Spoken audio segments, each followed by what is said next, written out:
2024 का लोकसभा चुनाव बेहद दिलचस्प हो चला। एक तरफ नरेंद्र मोदी हैं, जो एनडीए का नेतृत्व कर रहे हैं, और दूसरी तरफ है कांग्रेस, जेडीयू, आरजेडी, टीएमसी, आम आदमी पार्टी, नेशनल कॉन्फ्रेंस, पीडीपी समेत पूरा विपक्ष। ऐसे में विपक्ष की तैयारी ऐसी है कि वो साथ आएंगे और मोदी सरकार को सत्ता से उखाड़ फेंकेंगे। और उसके लिए तो विपक्ष ने INDIA के नाम से एक अलायंस भी बना लिया है। हालांकि इस नाम पर तर्क वितर्क बहुत हुआ है। बीजेपी ने इस नाम का विरोध भी किया है। और फिर कांग्रेस नेता आचार्य प्रमोद कृष्णम भी विपक्षी एकता पर, विपक्ष के इस गठबंधन पर सवाल उठा रहे हैं।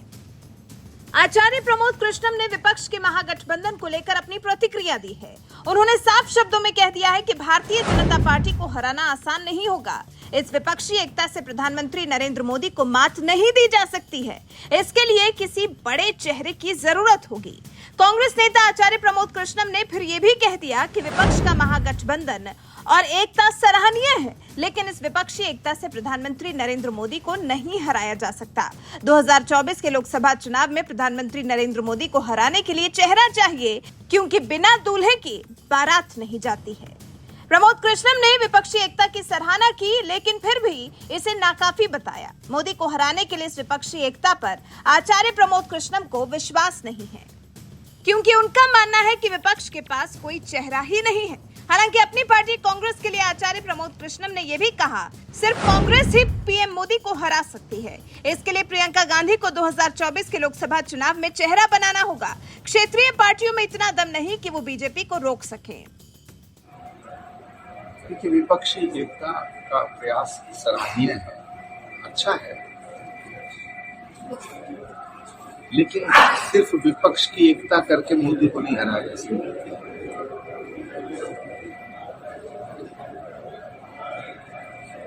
अगर मोदी को हराना है तो प्रियंका गांधी को चेहरा बनाना पड़ेगा। बिना प्रियंका गांधी के मोदी को हराना बहुत मुश्किल है।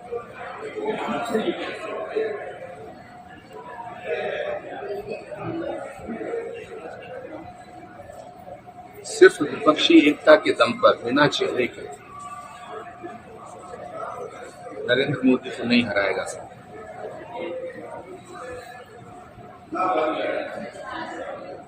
मणिपुर की हिंसा पर क्या कहेगी? बहुत अफसोसजनक घटना है। देश की नाक कट चुकी है। प्रधानमंत्री जी को चाहिए वहां के मुख्यमंत्री और सरकार को बर्खास्त करके राष्ट्रपति शासन कराएं। अब जब आचार्य प्रमोद कृष्णम ने ये दावा कर दिया है, तो जानना ये भी जरूरी है कि विपक्ष की तैयारी क्या है। देश के 26 विपक्षी दलों ने लोकसभा चुनाव 2024 के लिए अपने नए गठबंधन का नाम तय किया है। विपक्षी दलों के गठबंधन का नाम INDIA इंडिया है, जिसका मतलब है Indian national development inclusive alliance. वहीं सपा, जो इस अलायंस का हिस्सा है, उसको लेकर भी आचार्य प्रमोद कृष्णम ने बहुत बड़ी भविष्यवाणी कर दी है। आचार्य प्रमोद कृष्णम ने सपा के लिए कह दिया है कि सपा के लिए आने वाला समय बेहद संकट वाला है। ये पार्टी जल्द टूट सकती है। अखिलेश यादव को पार्टी बचाने की कोशिश करनी चाहिए। कुल मिलाकर आचार्य प्रमोद कृष्णम ने कम शब्दों में जता दिया है कि चाहे 17 पार्टियां साथ आ जाएं या फिर 26, मोदी सरकार को हरा पाना नामुमकिन है। आचार्य प्रमोद कृष्णम के हिसाब से कांग्रेस ही एक ऐसी पार्टी है जो नरेंद्र मोदी को 2024 में हरा सकती है, वो भी तब जब जिम्मेदारी प्रियंका गांधी को दी जाए।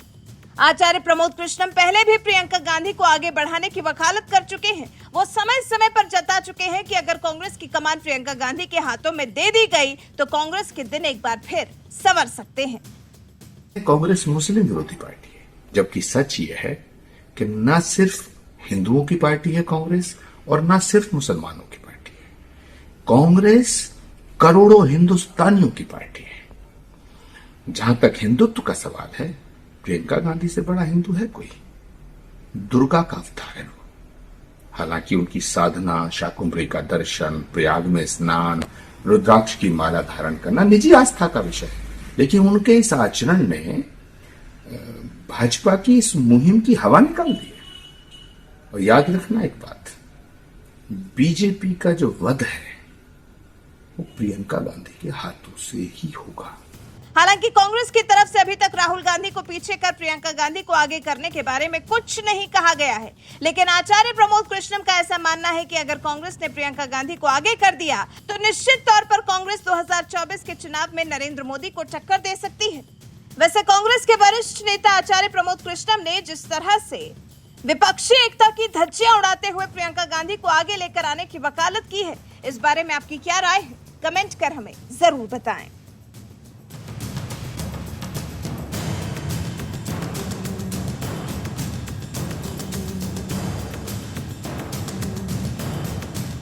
साथियों, लोकतंत्र में राजनीति अलग अलग विजन को देश के सामने रखने का एक माध्यम होती है, लेकिन हर विजन का, हर विचारधारा का मकसद एक ही होता है, गुड गवर्नेंस और देशवासियों की सेवा।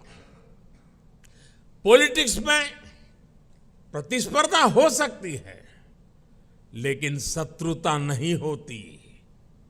आखिरकार हम एक ही देश के लोग हैं, एक ही समाज का हिस्सा है, लेकिन दुर्भाग्य से आज विपक्ष ने अपनी एक ही पहचान बना ली है, हमें गाली देना, हमें नीचा दिखाना।